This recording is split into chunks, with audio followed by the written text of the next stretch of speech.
때는 조선시대 한양의 번화가 종로에 이연이라는 명탐정이 살고 있었습니다. 이연이 어느 가문 출신인지는 동네 사람들 아무도 몰랐지만 그저 허우대는 멀쩡하나 어딘가 조금 부족한 사람으로 여기고 있었죠. 그러던 어느 화창한 봄날, 봄바람이 살랑이는 종로 거리에 이연이 우뚝 서서 목청을 높였습니다. 여러분! 잃어버린 물건, 사라진 사람, 알 수 없는 사건. 모두 이 이연 명탐정에게 맡기시오. 조선 최고의 명탐정, 아니, 천하제일의 명탐정이 속 시원히 해결해 드리겠소. 지나가던 장사꾼들과 아낙네들이 그런 이연을 힐끔거리며 웃고 지나갔습니다. 하지만 이연은 그런 시선에도 아랑곳하지 않고 더욱 큰 소리로 외쳤습니다. 이 이연의 명탐정 실력은 하늘이 내린 재주요. 어떤 사건이든 풀어내지 못한 적이 없어이다. 바로 그때 등 뒤에서 익숙한 목소리가 들려왔습니다. 지난달 잃어버린 양반댁께는 아직도 못 찾으셨지요. 이연은 화들짝 놀라 뒤를 돌아보았습니다. 그건 말이다. 칠수야. 그 개가 스스로 돌아올 때를 기다리는 고도의 전략이다. 이연은 재빨리 품 안에 작은 약초 주머니를 꺼내 흔들어 보였습니다. 이거 보거라. 내 할아버지께서 물려주신 보물이다. 이 안의 약초 향으로 잃어버린 물건의 기운을 찾는단다. 그런 말씀만 늘어놓으시지 말고요. 진짜 사건 하나 해결해 보셔야죠. 이연이 멋진 모습을 취하며 한 발짝 뒤로 물러서는 순간 발이 무릉덩이에 빠져 균형을 잃고 엉덩방아를 찧었습니다.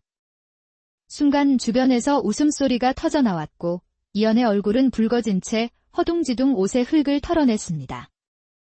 그러면서도 품 안의 약초 주머니만은 소중히 감싸 안았죠. 그 주머니만 그렇게 아끼시면 뭐합니까? 차라리 약초꾼이 되는 것이 빠를 것 같은데요.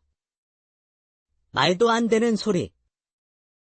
언젠가는 대단한 사건을 해결하여 임금님께 인정받을 것이니라. 다음 날 아침 칠수가 사건을 가져왔습니다. 나리, 사건을 가져왔으니 이번에는 꼭 처리 좀 하셔요. 이연은 칠수와 함께 연쇄 떡 도둑 사건을 조사하기 위해 종로의 떡집 거리를 걸었습니다. 여러 날 동안 같은 시각에 떡이 사라지는 기이한 일이 벌어지고 있었죠. 이 사건이야말로 명탐정의 명성을 높일 절호의 기회로다. 떡 도둑의 정체를 밝혀 백성들의 칭송을 받으리라. 떡 몇 개 사라진 것 가지고 그리 큰 소리 치시면 망신당할 것 같은데요. 그때 이연의 시선이 길 건너편에 머물렀습니다. 화사한 저고리를 입은 여인이 떡집 근처를 서성이고 있었죠. 여인의 머리에 꽂힌 각시 투구꽃 모양의 비녀가 햇살에 반짝였습니다. 칠수야, 저 여인을 보아라. 수상하지 않느냐? 수상하긴 뭐가 수상해요. 참 곱기만 하구먼요. 여인은 주변을 살피며 떡집 주인과 무언가 이야기를 나누더니 작은 보자기를 건네받았습니다. 그 순간 여인이 문득 고개를 돌려 이연과 눈이 마주쳤습니다. 이연은 본능적으로 여인을 미행하기 시작했고 여인은 좁은 골목길로 접어들었습니다. 이연은 숨을 죽이며 그 뒤를 따랐죠. 칠수야, 명탐정의 직감은 틀린 적이 없지. 저 여인이 분명 떡 도둑과 관련이 있을 것이야. 이연이 골목을 돌아서는 순간 옷자락이 나뭇가지에 걸려 우당탕 소리를 내며 넘어졌습니다. 고개를 들어보니 여인이 그를 내려다보고 있었습니다. 왜 이리 쫓아오시나요? 이연은 허둥지둥 일어나 옷을 털며 말했습니다. 네, 내가 조선 최고의 명탐정인데. 떡을 너무 좋아해서 그만. 여인은 그의 어설픈 변명에 미소를 지었습니다. 그 미소에 이연의 가슴 속에 숨겨둔 봄꽃이 한꺼번에 피어나는 듯했죠. 명탐정이라면 사람의 겉모습만 보지 말고 속을 보는 법을 배워야 할 것 같소. 당신의 이름인 기생 홍연이라 하지요. 홍연은 비녀를 살짝 만지며 말했습니다. 각시 투구꽃은 독이 될 수도 약이 될 수도 있지요. 어떻게 다루느냐에 따라 달라집니다. 그 말을 남기고 홍연은 돌아섰습니다. 이연은 홍연의 뒷모습을 바라보며 묘한 설렘을 느꼈죠. 칠수가 뒤에서 다가와 한숨을 쉬었습니다. 또 여자에게 홀리신 거예요. 이연은 대답 대신 품 안의 약초 주머니를 만지작거렸습니다. 홍연의 말이 자꾸 귓가에 맴돌았죠. 제 직감으로는 그 홍연을 조심하셔야 될 것 같아요. 꽃이 아름다울수록 가시가 날카롭다 했지요. 걱정 말 거라. 칠수야. 명탐정의 눈은 속일 수 없는 법이야. 칠수는 한숨을 내쉬며 책상 위의 먼지를 털었습니다. 지난해 입한서 영감님 기억하시지요? 기생한테 빠져 가산을 탕진하고 관직까지 이르신 분 말이요. 난 왜 이리 그 영감님이 겹쳐 보이는지 모르겠네요. 이연은 날아오는 칠수의 잔소리가 귀찮다는 듯이 손으로 휘저었습니다. 그건 그 양반이 어리석어서 그런 것이지. 나 이연은 다르다. 그 기생이 입한서 영감님께 약을 먹였다는 소문을 나리가 알란가 모르겠네요. 이연의 귀에 칠수의 말이 콕 박혔고 침을 꼴깍 삼키며 자신의 목을 만졌답니다. 허나 홍연의 각시 투구꽃 비녀와 깊은 눈빛, 그리고 수수께끼 같은 말들이 계속 떠올랐던 거죠. 가시에 찔려도 그 꽃을 꺾고 싶은 것이 사내의 마음이지. 칠수가 의아한 표정으로 이연을 쳐다보았습니다. 아니, 그게 명탐정의 직감이란 말일세. 이연은 어색하게 웃으며 갑자기 책상 위에서 무언가를 찾는 척했습니다. 헌데 이연의 손이 허둥지둥 먹통을 쏟고 말았죠. 아이고, 나리. 조심하셔야지. 어찌 하루도 말썽을 피우지 않는 날이 없어요. 그날 늦은 저녁, 갑작스러운 문소리에 이연은 무심코 문을 열었죠. 헌데 달빛처럼 환한 미소로 이연을 유혹하듯 홍연이 서 있었답니다. 이 야심한 밤에 어인일로 나를 찾아왔어. 이연의 심장이 북청 사자노름의 북소리처럼 거세게 뛰기 시작했습니다. 홍연은 은은한 향기를 풍기며 안으로 들어섰죠. 오늘 밤 달빛 아래 국화주를 함께 마시고 싶어 찾아왔습니다. 홍연은 주머니에서 작은 술병을 꺼내 보였습니다. 이연은 홍연의 매혹적인 눈빛의 순간 넋을 잃었죠. 홍연은 이연에게 한 걸음 다가섰고 그녀의 각시 투구꽃 비녀가 촛불에 반짝였답니다. 이연은 홍연의 매혹적인 유혹에 넘어갈 찰나였습니다. 그때 책상 위에 놓인 떡 도둑 사건 쪽지가 눈에 들어왔죠. 술은 정중히 사양하겠소. 지금은 연쇄떡 도둑 사건을 조사 중이라. 탐정의 도리가 있는 법이니 사건이 해결될 때까지는 사사로운 만남을 가질 수 없을 것 같소. 홍연도 내 매력에 푹 빠진 듯하군요. 나의 매력은 도대체 가늠할 수조차 없으니 큰일입니다. 홍연은 잠시 이연의 눈을 깊이 들여다보더니 어이없는 미소를 지었습니다. 역시 명탐정이십니다. 유혹에 흔들리지 않으시니. 홍연은 술병을 다시 주머니에 넣고는 이연에게 한 걸음 다가와 귓가에 속삭였죠. 각시 투구꽃은 독이 될 수도, 약이 될 수도 있다 했지요. 진짜 명탐정이라면 떡 도둑의 진짜 목적을 먼저 알아내야 하지 않을까요? 떡 도둑에 대해 알고 있는 것이요. 모든 것이 겉보기와 다를 수 있지요. 떡을 훔치는 이유가 단순한 배고픔이 아닐 수도. 다음에 다시 찾아오겠습니다. 홍연이 떠난 후에도 방 안에는 홍연의 향기가 맴돌았습니다. 떡 도둑의 진짜 목적이 무엇일까? 다음 날 이른 아침, 이연은 어젯밤 홍연의 방문 이후 떡 도둑의 진짜 목적에 대해 곰곰이 생각하며 직무실을 평소보다 깔끔하게 정리했습니다.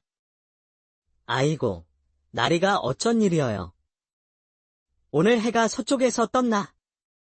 칠수가 가져온 차를 마시며 창밖을 바라보고 있을 때 문을 조심히 여는 소리가 들렸죠.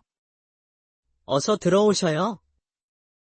문이 열리고 다나한 저고리에 소담한 치마를 입은 처녀가 들어왔습니다. 홍연의 화려함과는 다른 봄날의 새싹 같은 청순함을 풍겼죠. 혹시 이연날이 계신가요? 이연은 급히 자세를 바로 하고 목을 가다듬었습니다. 그렇소이다. 조선 제1의 명탐정 이연이 바로 나요. 아버지께서 나리의 명성을 들으시고 저를 보내셨습니다. 조대인의 딸, 소임이라 합니다.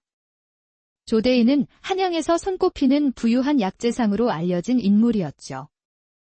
조대인의 따님이시라. 무슨 일로 이곳을 찾아오셨소? 소임은 품에서 작은 보자기를 꺼내 조심스럽게 펼쳤습니다.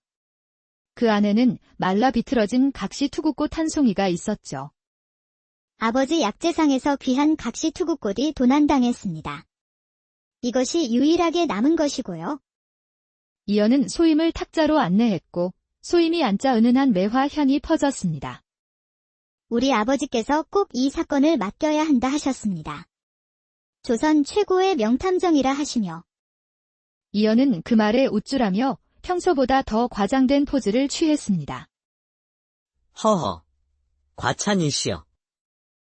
하지만 틀린 말은 아니지요. 난 어떤 사건이라도 해결해낸다요. 각시 투구꽃은 우리 가문의 중요한 약재입니다.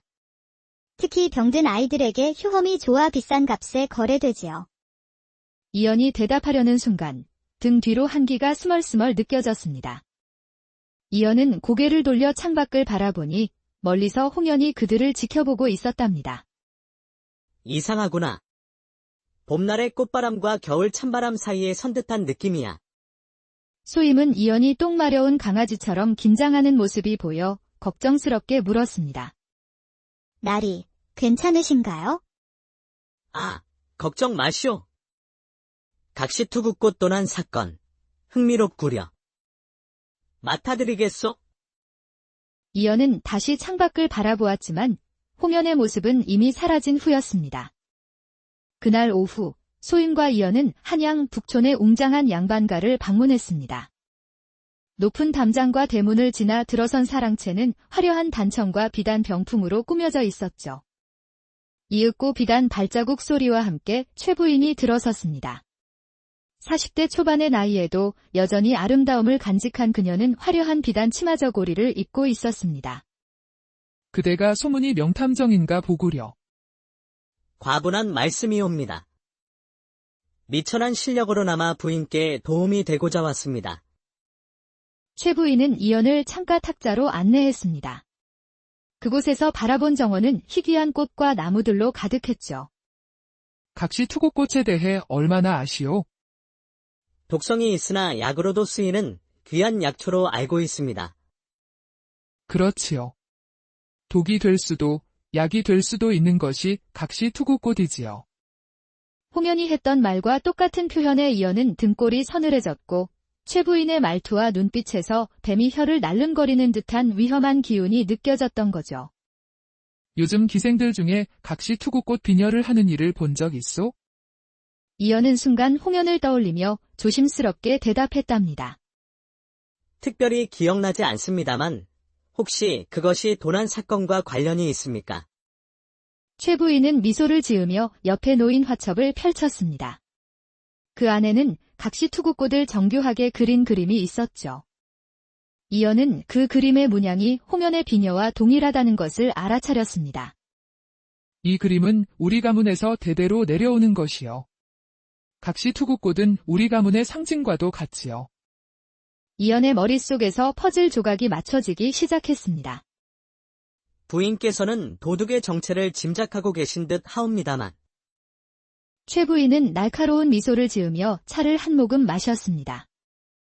그것을 밝혀내는 것이 바로 명탐정의 일이 아니겠소? 최 부인은 이연을 사랑채에서 안쪽 정원으로 안내했습니다. 높은 담장으로 둘러싸인 그곳은 이연이 평생 보지 못한 희귀한 약초들로 가득했죠.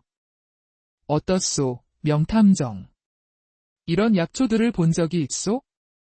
이연의 할아버지가 말로만 전해주던 진귀한 약초들이 눈앞에 펼쳐져 있었습니다. 이것은 백두산 천년산삼이 아닙니까? 그리고 저것은 남해에서 자라난 영지.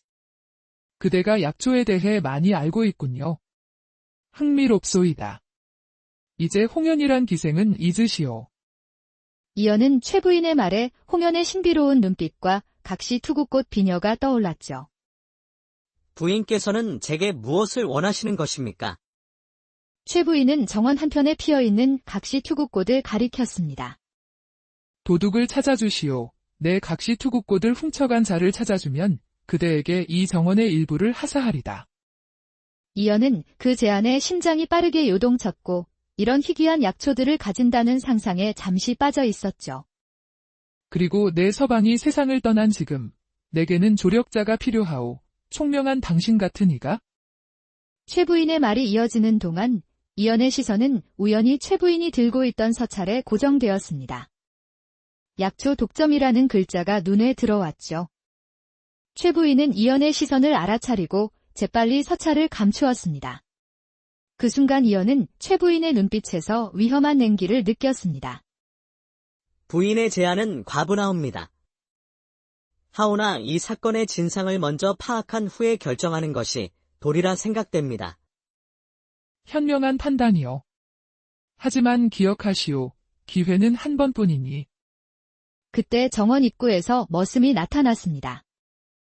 마님, 조 대인께서 도착하셨습니다. 오늘은 여기까지 하지요. 생각해보시오. 명탐정. 이연이 정원을 나서는 동안 최 부인의 서찰에서 본 글자들을 마음속으로 되새겼습니다. 약초 독점. 그리고 홍연의 말. 각시투구꽃은 독이 될 수도, 약이 될 수도 있다. 이 모든 것이 어떻게 연결되어 있는 것이? 이 사건, 단순한 도난이 아닌 것 같구나. 다음 날 안개가 연못 위로 피어오르는 고요한 아침, 이연은 소임이 쪽지를 받고 도성 북쪽 한적한 정자에 도착했습니다. 잠시 후 고운 치마저고리를 입은 소임이 주변을 경계하며 다가왔습니다. 나리, 와주셔서 감사합니다. 아무에게도 말씀드리지 마세요. 특히 최 부인께는. 소임이 목소리에는 평소와 달리 긴장감이 묻어 있었습니다. 그녀는 주변을 다시 한번 살핀 후 작은 목소리로 말했죠.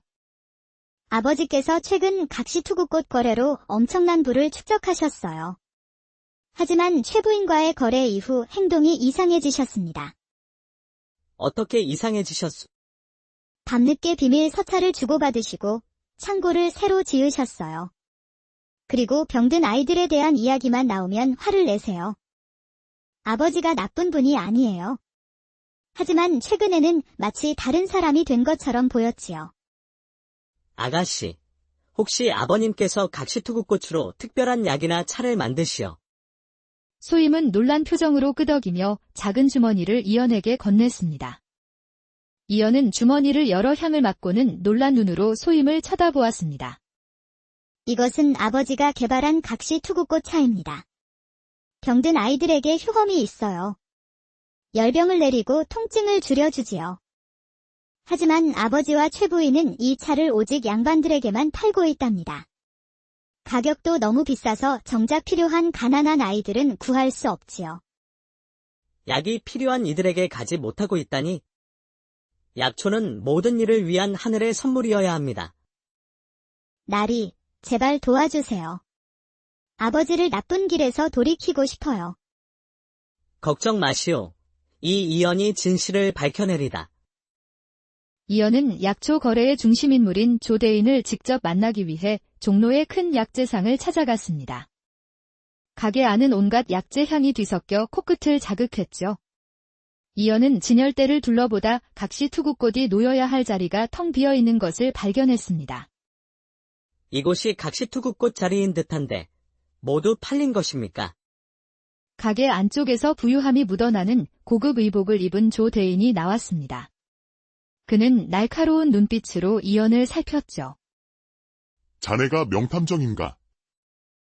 그렇사옵니다. 각시투구꽃 도난 사건을 맡은 이연이라 하옵니다. 조 대인은 이연에게 차를 내주며 말했죠. 각시투구꽃은 단순한 약초가 아니여. 죽어가는 아이도 살릴 수 있는 기적의 약초지. 그렇게 효험이 좋습니까? 조 대인의 눈빛에서 돈에 대한 탐욕과 양심의 갈등이 동시에 느껴졌습니다. 그 가치가 금보다 귀하다오.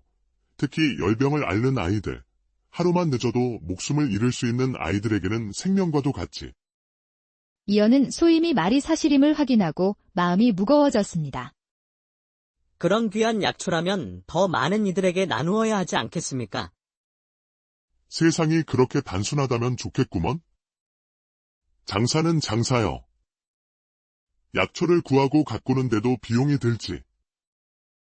최부인과 거래하신다고 들었습니다만, 자네, 어디서 그런 이야기를. 최부인과 홍연, 그들은 불과 물처럼 상극이여. 서로를 없애려 하지.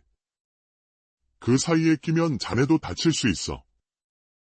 이연은 생각지도 못한 이야기를 듣게 되어 놀라지 않을 수가 없었습니다. 내 딸 소임을 잘 봐주시오. 순진한 아이라 세상 물정을 모르니. 조대인의 시선이 문 쪽으로 향했습니다. 이연도 그 방향을 바라보았을 때 누군가의 그림자가 문 밖을 스쳐 지나가는 것을 포착했죠. 누구십니까? 가보시오. 더 이상 말하면 위험해질 수 있어. 다음에 다시 찾아오시오. 이연이 밖으로 나왔을 때 그림자는 이미 사라진 후였습니다. 이연은 약초 시장에서 각시 투구꽃에 대한 정보를 더 모으고 있었습니다. 대부분의 상인들이 철수한 시간, 몇몇 늦게 남은 상인들에게 물어보던 중이었죠. 그때 갑자기 주변이 소란스러워졌습니다. 이연이 고개를 돌리자 건장한 사내들이 이연을 둘러싸고 있었죠. 그들 중 선두에 선 사내는 얼굴에 칼자국이 있고 허리춤에 단도를 차고 있었습니다. 당신이 최부인의 일에 코를 들이미는 탐정이여. 이연은 순간 두려움을 느꼈고 평소의 허세와 달리 목소리가 떨렸죠. 누구시오? 그건 알 것도 없다. 최부인께서 홍연이란 기생에 대해 알고 싶어 하시오. 그 계집이 어디 있는지, 무엇을 훔쳤는지. 그때 단호한 여인의 목소리가 들려왔습니다. 약초를 구하러 왔는데 이게 무슨 일이냐? 모두가 그 목소리를 향해 고개를 돌렸고 30대 초반의 여인이 단정한 의원 복장을 하고 서 있었죠. 의외로 칼자국 사내가 공손하게 고개를 숙였습니다. 문 의원님, 이 자가 수상해서 잠시 물어보는 중이었습니다. 내가 아는 사람이니 물러가거라. 사내는 잠시 망설이다가 부하들에게 눈짓을 하니 순식간에 사라졌죠. 당신이 소문이 탐정인가 보군요. 나를 따라오세요. 보여드릴 것이 있습니다. 이연은 망설임 없이 문 의원을 따랐습니다. 문 의원은 이연을 도성 남쪽 가난한 동네의 작은 약방으로 안내했습니다. 그곳에는 열병을 앓는 아이들이 여럿 누워 있었죠. 이 아이들은 모두 열병을 앓고 있습니다. 부유한 집 아이들은 이미 나았겠지만 이 아이들은 약을 구할 돈이 없지요. 문 의원은 품에서 작은 주머니를 꺼내 약을 조제하기 시작했습니다. 이연은 그 안에 각시 투구꽃이 들어있는 것을 알아보았죠. 그것이 각시투구꽃입니까? 그렇습니다. 이것으로 만든 약은 열병에 특효가 있지요.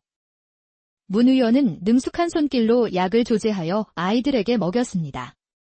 놀랍게도 약을 먹은 아이들의 열이 금세 내리기 시작했죠. 이연은 문 의원의 헌신적인 모습에 깊은 감동을 받았습니다. 이연날이 이제 아시겠지요.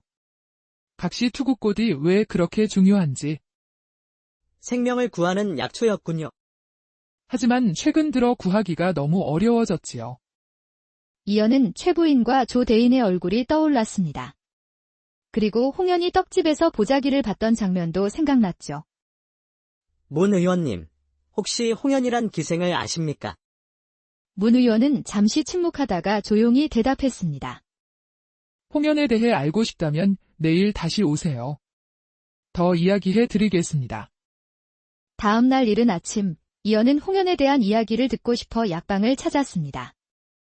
그런데 그때 검은 옷을 입은 사내들이 문 의원을 강제로 가마에 태우고 있었답니다.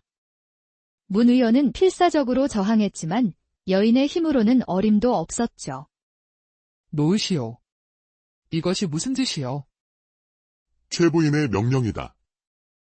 조용히 따라오시오. 이연의 눈앞에서 가마가 사라졌고 어찌할 바를 몰라 칠수를 찾아갔습니다. 잠시만요. 문 의원님이 납치되셨다고.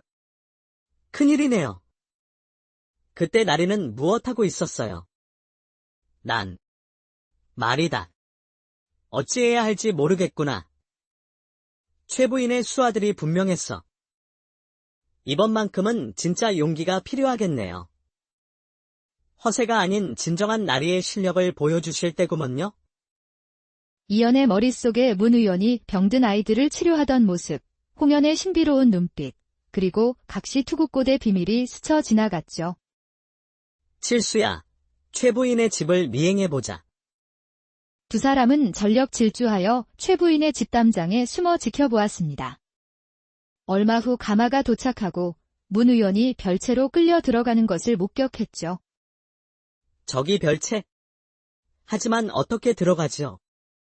이연이 생각에 잠긴 듯 하다가 문득 무릎을 치며 좋은 방법이 생각난 듯 미소를 보였답니다. 약초 배달꾼으로 변장하자. 정말 괜찮으시겠어요? 위험할 텐데. 이연의 눈빛은 평소의 허세 대신 진지함이 깃들었죠. 내가 명탐정이라면 이 정도는 해야지. 두 사람은 약초 배달꾼으로 변장하여 최부인의 집 안으로 들어갔습니다. 너희는 누구냐? 조 대인께서 보내신 약초를 가지고 왔소? 최부인님께 드릴 귀한 약초라 하셨소. 이연은 칠수가 준비한 약초 보따리를 보여주었습니다. 머슴은 의심스러운 눈길로 그들을 살폈지만 그렇게 위험해 보이지 않아 최부인에게 안내했죠. 이연은 별채 주변을 살피며 문 의원이 갇힌 방을 찾아야 했습니다. 그때 검은 옷을 입은 철산이 나타났죠. 이보시오. 거기 자네들. 어디로 가는 길이? 최부인님께 특별한 약초를 전달하러 왔소이다. 그렇다면 내가 대신 전해주지. 이연은 재빨리 머리를 굴렸습니다. 그리고 철산에게 한 걸음 다가가 작은 목소리로 말했죠. 사실 이 약초는 매우 특별하오. 최부인님께서 새로 잡아온 의원에게 시험해보라 하셨소. 철산은 잠시 이연을 의심스럽게 바라보았으나 이내 고개를 끄덕였죠. 동쪽 끝방이요. 하지만 조심하시오. 마님께서 매우 중요하게 여기는 손님이니. 이연은 문 의원이 갇힌 방을 찾았고 칠수가 문을 열자 문 의원이 묶인 채 앉아 있었습니다.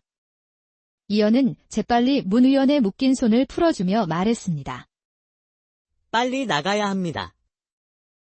내가 당신을 모를 거라 생각했소. 맞소? 나는 최부인의 비밀 첩자요. 문 의원이 진짜 약초 도둑인지 확인하러 왔소. 철산과 부하들은 잠시 혼란스러워 보였습니다. 이연은 그 틈을 타 문 의원의 손을 잡고 재빨리 방을 빠져나왔죠. 칠수는 자신만 남기고 먼저 도망가는 이연을 보고 배신감이 몰려왔습니다. 칠수는 자신을 멍하게 바라보는 철산과 눈이 마주쳤답니다. 내가 저놈을 잡아오리다. 칠수는 냅다 뛰기 시작했죠. 내가 미쳤지. 무슨 부귀영화를 누리겠다고 이런 나리를 모시고 있는지. 칠수는 미리 준비해둔 말을 타고 최부인의 집에서 탈출했습니다. 잠시 후 이연은 문 의원을 도성 외곽의 안전한 은신처로 데려왔습니다. 고맙소. 이 정도는 명탐정의 기본 아니겠소. 낡은 초가집이지만 그럭저럭 몸을 숨기는 데는 문제가 없었습니다. 허나 문 의원은 탈출하다 팔에 상처를 입었죠. 상처가 깊지는 않은 것 같습니다만 소독을 해야 할 것 같소. 이연은 물그릇과 깨끗한 천을 가져와 조심스럽게 상처를 닦았습니다. 당신의 손길이 의외로 섬세하군요. 어릴 적 병약했을 때 할아버지께서 이렇게 돌봐주셨지요. 이연의 손길은 거친 듯하면서도 따뜻한 섬세함이 느껴졌습니다. 이제 당신에게 진실을 말해야 할 때가 온 것 같소. 홍연은 내 비밀 제자입니다. 제자라고. 홍연은 의녀로서 나와 함께 일하고 있지요. 양반들이 독점한 각시 투국꽃을 훔친 것이 아닌 되찾고 있었습니다. 이연은 홍연이 떡집에서 보자기를 봤던 장면, 홍연의 수수께끼 같은 말들이 이제야 이해되었죠. 그럼 떡 도둑 사건도. 떡 안에 약초를 숨겨 가난한 동네로 전달한 것이지요. 최 부인과 조대인이 모든 각시 투구꽃을 사들이자 우리는 다른 방법을 찾아야만 했습니다. 그동안 홍연을 오해했군요. 홍연은 위험을 무릅쓰고 병든 아이들을 돕고 있었지요. 기생이라는 신분은 그저 위장일 뿐입니다. 문 의원은 피곤한 듯 눈을 감았습니다. 이연은 방에서 조용히 나와 홍연을 생각하며 집으로 향했죠. 이연은 홍연에 대한 그리움과 함께 홍연을 오해했던 자신의 어리석음을 깨달았습니다. 마치 운명의 실타래가 서서히 풀리는 듯 이연의 마음이 가벼워졌답니다. 다음 날 아침, 이연은 문 의원의 이마에 손을 올리니 그녀가 고열에 시달리고 있었죠. 문 의원님. 괜찮으십니까? 문 의원은 고통스러운 신음만 내뱉을 뿐이었습니다. 칠수야. 빨리 의원을 불러오거라. 이 근처에는 의원이 없구먼요. 게다가 최 부인의 수하들이 주변을 살피고 있어 나가기도 위험해요. 문 의원의 숨소리가 점점 거칠어졌고 고열에 정신을 잃어가고 있었습니다. 이연의 얼굴은 점점 초조해졌고 결심한 듯 말했습니다. 내가 해야겠다. 이연은 평소 허세를 부릴 때도 항상 품고 다니던 작은 약초 주머니를 꺼냈습니다. 그리고 주변에서 구할 수 있는 평범한 약초들을 모아 탁자 위에 펼쳤죠. 정말 약을 만들 수 있는 거에. 이연은 대답 대신 깊은 숨을 들이마셨습니다. 그리고 어린 시절 약초꾼 할아버지에게 배운 비법을 떠올리며 약초들을 조합하기 시작했답니다. 이연이 약초를 자르고 으깨고 섞는 손놀림은 마치 춤을 추는 듯 보였죠. 나리한테 이런 모습이 있는 줄은 몰랐지요. 정말 놀랐구먼요. 이연을 바라보는 칠수의 눈은 배신자가 아닌 평생 모시고 싶은 나리가 되어 있었습니다. 이연은 완전히 몰입한 채 약을 만들었고 마침내 치료제가 완성되었습니다. 이연은 조심스럽게 문 의원에게 다가가 약을 먹였습니다. 문 의원은 약의 향과 맛을 보고 놀라움을 금치 못했습니다. 당신은 단순한 탐정이 아니군요.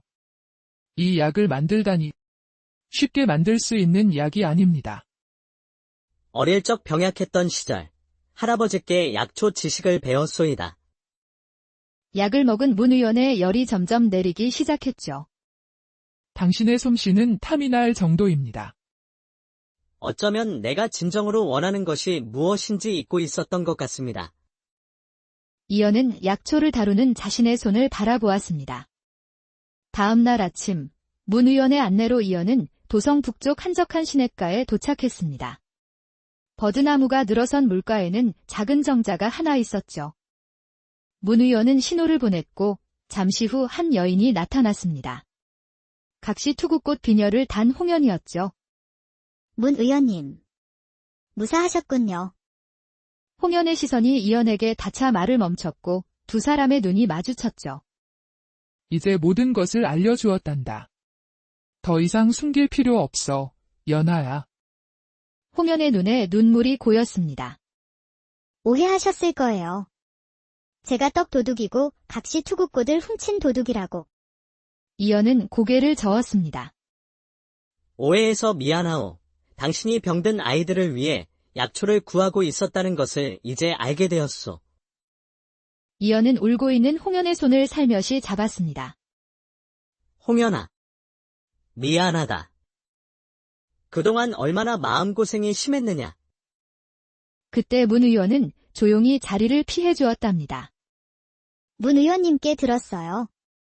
나리께서 약초에 대한 놀라운 지식을 가지고 있다고. 할아버지께서 가르쳐 주신 것이요. 하지만 오랫동안 그 재능을 숨겨왔소이다. 홍연, 이제 허세 부리는 탐정이 아닌 진짜 나로 살겠소.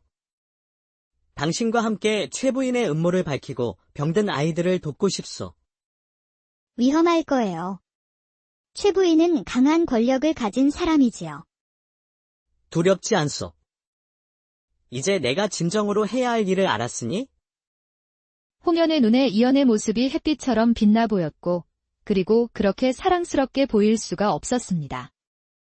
그때 홍연은 시냇물을 보며 서 있는 이연의 볼에 입맞춤을 했답니다. 홍연의 볼은 붉게 변했고 이연의 볼은 화산이 폭발할 것처럼 아주 빨갛게 변해 있었죠. 홍연은 수줍게 미소 지었고 이연은 그런 홍연을 보고 참을 수가 없었습니다. 하여 홍연을 넓은 가슴에 품었고 하나가 된 두 사람은 이것이 운명임을 느꼈죠. 다음 날 아침 이연은 칠수와 함께 최 부인의 약초 독점 증거를 찾기 위한 계획을 세우고 있었죠. 갑자기 직무실 문이 요란하게 열리며 포도청 포졸들이 쏟아져 들어왔습니다. 이연을 체포하라. 이게 무슨 일이여? 내가 무슨 죄를 지었다는 말이여? 약초 도둑의 죄로 체포한다. 칠수가 필사적으로 말렸지만 소용없었죠. 나리는 결백한 사람이어요. 무슨 증거가 있다고 이러시는 것인지 모르겠네요. 증거는 있다. 이연의 집에서 훔친 각시투구꽃이 발견되었다. 잠시 후 이연은 포승줄에 묶여 관아로 끌려갔습니다. 이 약초를 어떻게 설명할 것인가? 누군가 나에게 누명을 씌운 것이여. 나는 약초를 훔친 적이 없어이다. 최 부인이 철산을 시켜 이연의 집에 각시 투구꽃을 몰래 숨겨두었다는 사실을 그 누구도 알 수가 없었죠. 최 부인이 포도청에 들어섰고 그녀의 눈빛에는 이연을 어리석다고 비웃는 듯 보였답니다. 이자가 분명 도둑이요. 우리 집 정원에서 귀한 약초를 훔쳐갔지요. 그것은 거짓이여. 최 부인이 약초를 독점하여 가난한 아이들이 약을 구하지 못하고 있다는 사실을 밝히려 했을 뿐이여. 신문이 이어지는 동안 철산이 증인으로 불려왔습니다. 철산, 진실을 말해주시오. 내가 도둑이 아님을 당신이 알고 있지 않소. 철산은 최 부인의 날카로운 시선에 결국 고개를 숙였죠. 저는 이 자가 약초를 훔치는 것을 직접 보았습니다. 철산의 거짓 증언으로 이연의 결백을 증명할 방법이 사라진 것이었죠. 이연은 결국 감옥에 갇혔습니다. 쇠창살 너머로 비치는 희미한 달빛만이 이연의 유일한 위안이었죠. 이렇게 끝나는 것인가? 진실을 밝히기도 전에 그때 감옥문 앞에 인기척이 느껴졌습니다. 간수가 잠시 자리를 비운 사이 검은 천으로 얼굴을 가린 여인이 다가왔죠. 이연 나리. 홍연아. 위험한데 어찌 여기까지 온 것이냐? 이연은 자신의 마음이 무력감으로 무너지고 있을 때 홍연의 얼굴을 보니 그리 좋을 수가 없었답니다. 홍연은 감옥 안에서 고생하는 이연을 보니 억장이 무너져 내리는 듯했죠. 나리. 때는 조선시대 한양의 번화가 종로에 이연이라는 명탐정이 살고 있었습니다. 이연이 어느 가문 출신인지는 동네 사람들 아무도 몰랐지만 그저 허우대는 멀쩡하나 어딘가 조금 부족한 사람으로 여기고 있었죠. 그러던 어느 화창한 봄날, 봄바람이 살랑이는 종로 거리에 이연이 우뚝 서서 목청을 높였습니다. 여러분. 잃어버린 물건, 사라진 사람, 알 수 없는 사건. 모두 이 이연 명탐정에게 맡기시오. 조선 최고의 명탐정, 아니, 천하제일의 명탐정이 속 시원히 해결해 드리겠소. 지나가던 장사꾼들과 아낙네들이 그런 이연을 힐끔거리며 웃고 지나갔습니다. 하지만 이연은 그런 시선에도 아랑곳하지 않고 더욱 큰 소리로 외쳤습니다. 이 이연의 명탐정 실력은 하늘이 내린 재주요. 어떤 사건이든 풀어내지 못한 적이 없어이다. 바로 그때 등 뒤에서 익숙한 목소리가 들려왔습니다. 지난달 잃어버린 양반댁께는 아직도 못 찾으셨지요. 이연은 화들짝 놀라 뒤를 돌아보았습니다. 그건 말이다. 칠수야. 그 개가 스스로 돌아올 때를 기다리는 고도의 전략이다. 이연은 재빨리 품 안에 작은 약초 주머니를 꺼내 흔들어 보였습니다. 이거 보거라. 내 할아버지께서 물려주신 보물이다. 이 안의 약초 향으로 잃어버린 물건의 기운을 찾는단다. 그런 말씀만 늘어놓으시지 말고요. 진짜 사건 하나 해결해 보셔야죠. 이연이 멋진 모습을 취하며 한 발짝 뒤로 물러서는 순간 발이 무릉덩이에 빠져 균형을 잃고 엉덩방아를 찧었습니다. 순간 주변에서 웃음소리가 터져나왔고 이연의 얼굴은 붉어진 채 허둥지둥 옷의 흙을 털어냈습니다. 그러면서도 품 안에 약초 주머니만은 소중히 감싸 안았죠. 그 주머니만 그렇게 아끼시면 뭐합니까? 차라리 약초꾼이 되는 것이 빠를 것 같은데요. 말도 안 되는 소리. 언젠가는 대단한 사건을 해결하여 임금님께 인정받을 것이니라. 다음 날 아침 칠수가 사건을 가져왔습니다. 나리, 사건을 가져왔으니 이번에는 꼭 처리 좀 하셔요. 이연은 칠수와 함께 연쇄 떡 도둑 사건을 조사하기 위해 종로의 떡집 거리를 걸었습니다. 여러 날 동안 같은 시각에 떡이 사라지는 기이한 일이 벌어지고 있었죠. 이 사건이야말로 명탐정의 명성을 높일 절호의 기회로다. 떡 도둑의 정체를 밝혀 백성들의 칭송을 받으리라. 떡 몇 개 사라진 것 가지고 그리 큰 소리 치시면 망신당할 것 같은데요. 그때 이연의 시선이 길 건너편에 머물렀습니다. 화사한 저고리를 입은 여인이 떡집 근처를 서성이고 있었죠. 여인의 머리에 꽂힌 각시 투구꽃 모양의 비녀가 햇살에 반짝였습니다. 칠수야, 저 여인을 보아라. 수상하지 않느냐? 수상하긴 뭐가 수상해요. 참 곱기만 하구먼요. 여인은 주변을 살피며 떡집 주인과 무언가 이야기를 나누더니 작은 보자기를 건네받았습니다. 그 순간 여인이 문득 고개를 돌려 이연과 눈이 마주쳤습니다. 이연은 본능적으로 여인을 미행하기 시작했고 여인은 좁은 골목길로 접어들었습니다. 이연은 숨을 죽이며 그 뒤를 따랐죠. 칠수야, 명탐정의 직감은 틀린 적이 없지. 저 여인이 분명 떡 도둑과 관련이 있을 것이야. 이연이 골목을 돌아서는 순간 옷자락이 나뭇가지에 걸려 우당탕 소리를 내며 넘어졌습니다. 고개를 들어보니 여인이 그를 내려다보고 있었습니다. 왜 이리 쫓아오시나요? 이연은 허둥지둥 일어나 옷을 털며 말했습니다. 네, 내가 조선 최고의 명탐정인데. 떡을 너무 좋아해서 그만. 여인은 그의 어설픈 변명에 미소를 지었습니다. 그 미소에 이연의 가슴 속에 숨겨둔 봄꽃이 한꺼번에 피어나는 듯했죠. 명탐정이라면 사람의 겉모습만 보지 말고 속을 보는 법을 배워야 할 것 같소. 당신의 이름인 기생 홍연이라 하지요. 홍연은 비녀를 살짝 만지며 말했습니다. 각시 투구꽃은 독이 될 수도 약이 될 수도 있지요. 어떻게 다루느냐에 따라 달라집니다. 그 말을 남기고 홍연은 돌아섰습니다. 이연은 홍연의 뒷모습을 바라보며 묘한 설렘을 느꼈죠. 칠수가 뒤에서 다가와 한숨을 쉬었습니다. 또 여자에게 홀리신 거예요. 이연은 대답 대신 품 안의 약초 주머니를 만지작거렸습니다. 홍연의 말이 자꾸 귓가에 맴돌았죠. 제 직감으로는 그 홍연을 조심하셔야 될 것 같아요. 꽃이 아름다울수록 가시가 날카롭다 했지요. 걱정 말 거라, 칠수야. 명탐정의 눈은 속일 수 없는 법이야. 칠수는 한숨을 내쉬며 책상 위의 먼지를 털었습니다. 지난해 입한서 영감님 기억하시지요? 기생한테 빠져 가산을 탕진하고 관직까지 이르신 분 말이요.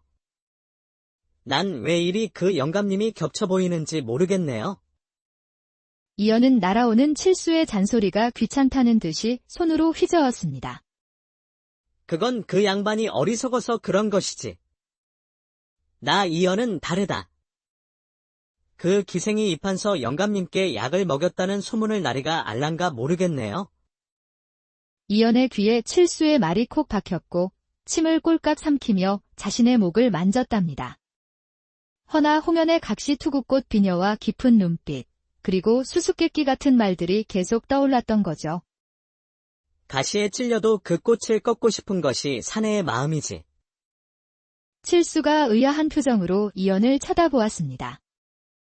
아니, 그게 명탐정의 직감이란 말일세. 이연은 어색하게 웃으며 갑자기 책상 위에서 무언가를 찾는 척했습니다. 헌데 이연의 손이 허둥지둥 먹통을 쏟고 말았죠. 아이고, 나리. 조심하셔야지. 어찌 하루도 말썽을 피우지 않는 날이 없어요. 그날 늦은 저녁, 갑작스러운 문소리에 이연은 무심코 문을 열었죠. 헌데 달빛처럼 환한 미소로 이연을 유혹하듯 홍연이 서 있었답니다. 이 야심한 밤에 어인일로 나를 찾아왔소. 이연의 심장이 북청 사자노름의 북소리처럼 거세게 뛰기 시작했습니다. 홍연은 은은한 향기를 풍기며 안으로 들어섰죠. 오늘 밤 달빛 아래 국화주를 함께 마시고 싶어 찾아왔습니다. 홍연은 주머니에서 작은 술병을 꺼내 보였습니다. 이연은 홍연의 매혹적인 눈빛의 순간 넋을 잃었죠. 홍연은 이연에게 한 걸음 다가섰고 그녀의 각시 투구꽃 비녀가 촛불에 반짝였답니다.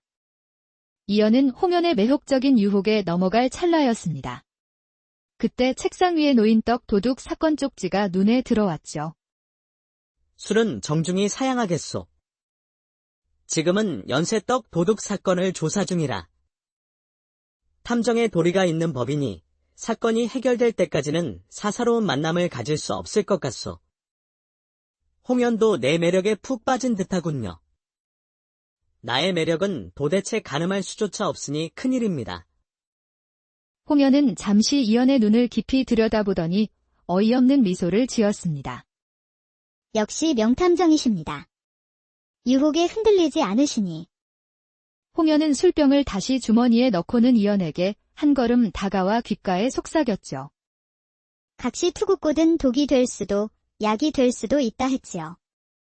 진짜 명탐정이라면 떡 도둑의 진짜 목적을 먼저 알아내야 하지 않을까요? 떡 도둑에 대해 알고 있는 것이요. 모든 것이 겉보기와 다를 수 있지요. 떡을 훔치는 이유가 단순한 배고픔이 아닐 수도. 다음에 다시 찾아오겠습니다. 홍연이 떠난 후에도 방 안에는 홍연의 향기가 맴돌았습니다. 떡 도둑의 진짜 목적이 무엇일까?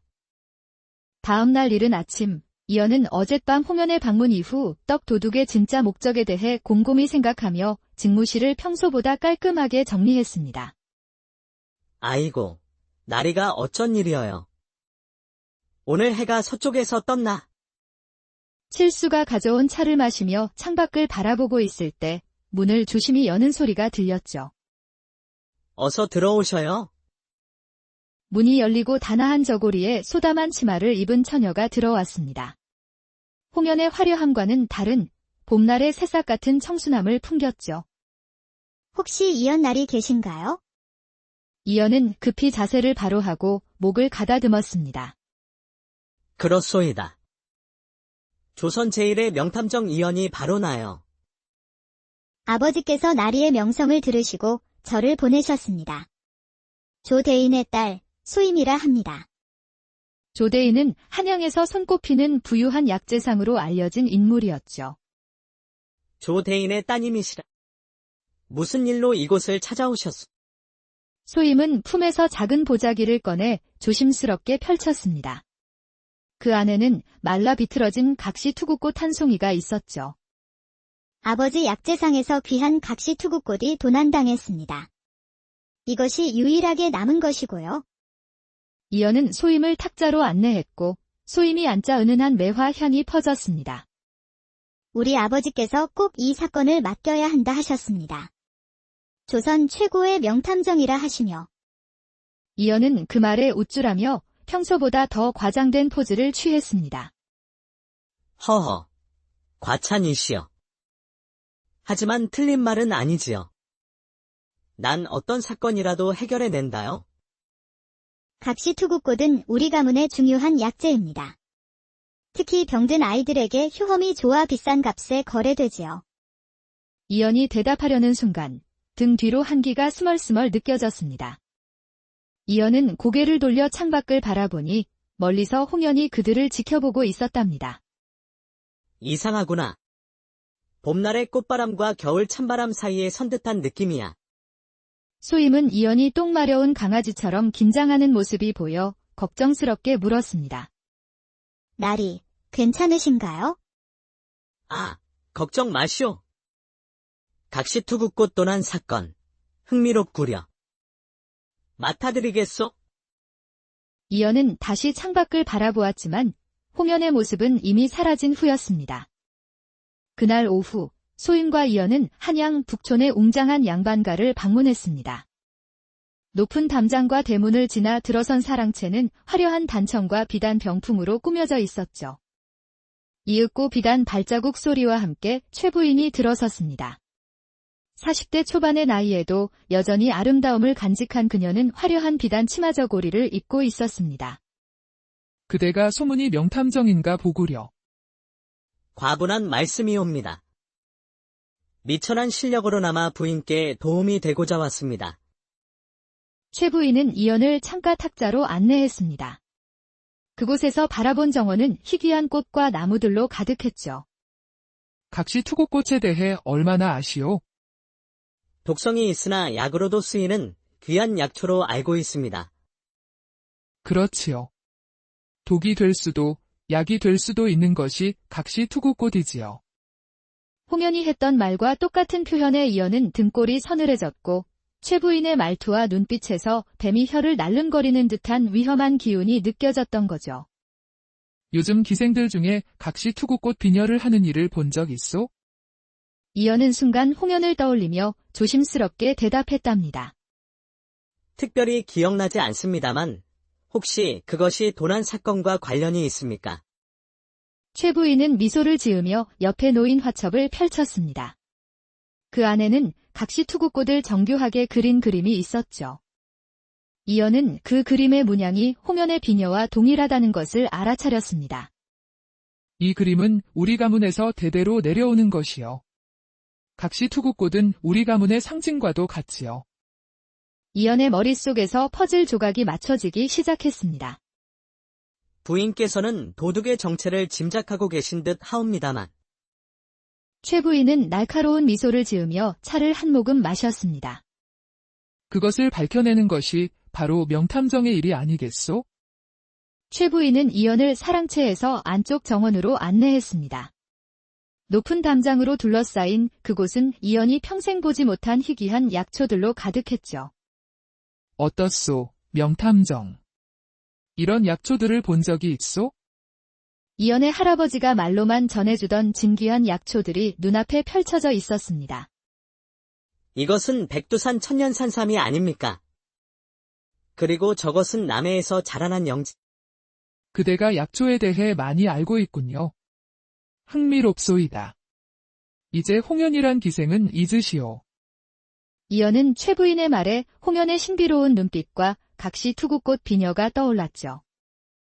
부인께서는 제게 무엇을 원하시는 것입니까? 최 부인은 정원 한편에 피어있는 각시 투구꽃을 가리켰습니다. 도둑을 찾아주시오. 내 각시 투구꽃을 훔쳐간 자를 찾아주면 그대에게 이 정원의 일부를 하사하리다. 이연은 그 제안에 심장이 빠르게 요동쳤고 이런 희귀한 약초들을 가진다는 상상에 잠시 빠져 있었죠. 그리고 내 서방이 세상을 떠난 지금 내게는 조력자가 필요하오. 총명한 당신 같은 이가? 최 부인의 말이 이어지는 동안 이연의 시선은 우연히 최 부인이 들고 있던 서찰에 고정되었습니다. 약초 독점이라는 글자가 눈에 들어왔죠. 최 부인은 이연의 시선을 알아차리고 재빨리 서찰을 감추었습니다. 그 순간 이연은 최 부인의 눈빛에서 위험한 냉기를 느꼈습니다. 부인의 제안은 과분하옵니다. 하오나 이 사건의 진상을 먼저 파악한 후에 결정하는 것이 도리라 생각됩니다. 현명한 판단이요. 하지만 기억하시오. 기회는 한 번뿐이니. 그때 정원 입구에서 머슴이 나타났습니다. 마님, 조 대인께서 도착하셨습니다. 오늘은 여기까지 하지요. 생각해보시오. 명탐정. 이연이 정원을 나서는 동안 최 부인의 서찰에서 본 글자들을 마음속으로 되새겼습니다. 약초 독점. 그리고 홍연의 말. 각시투구꽃은 독이 될 수도, 약이 될 수도 있다. 이 모든 것이 어떻게 연결되어 있는 것이? 이 사건, 단순한 도난이 아닌 것 같구나. 다음 날 안개가 연못 위로 피어오르는 고요한 아침, 이연은 소임이 쪽지를 받고 도성 북쪽 한적한 정자에 도착했습니다. 잠시 후 고운 치마저고리를 입은 소임이 주변을 경계하며 다가왔습니다. 나리, 와주셔서 감사합니다. 아무에게도 말씀드리지 마세요. 특히 최부인께는. 소임이 목소리에는 평소와 달리 긴장감이 묻어 있었습니다. 그녀는 주변을 다시 한번 살핀 후 작은 목소리로 말했죠. 아버지께서 최근 각시투구꽃 거래로 엄청난 부를 축적하셨어요. 하지만 최부인과의 거래 이후 행동이 이상해지셨습니다. 어떻게 이상해지셨소? 밤늦게 비밀 서찰을 주고받으시고 창고를 새로 지으셨어요. 그리고 병든 아이들에 대한 이야기만 나오면 화를 내세요. 아버지가 나쁜 분이 아니에요. 하지만 최근에는 마치 다른 사람이 된 것처럼 보였지요. 아가씨, 혹시 아버님께서 각시투구꽃으로 특별한 약이나 차를 만드시어? 소임은 놀란 표정으로 끄덕이며 작은 주머니를 이연에게 건넸습니다. 이연은 주머니를 열어 향을 맡고는 놀란 눈으로 소임을 쳐다보았습니다. 이것은 아버지가 개발한 각시투구꽃 차입니다. 병든 아이들에게 효험이 있어요. 열병을 내리고 통증을 줄여주지요. 하지만 아버지와 최부인은 이 차를 오직 양반들에게만 팔고 있답니다. 가격도 너무 비싸서 정작 필요한 가난한 아이들은 구할 수 없지요. 약이 필요한 이들에게 가지 못하고 있다니? 약초는 모든 일을 위한 하늘의 선물이어야 합니다. 나리, 제발 도와주세요. 아버지를 나쁜 길에서 돌이키고 싶어요. 걱정 마시오.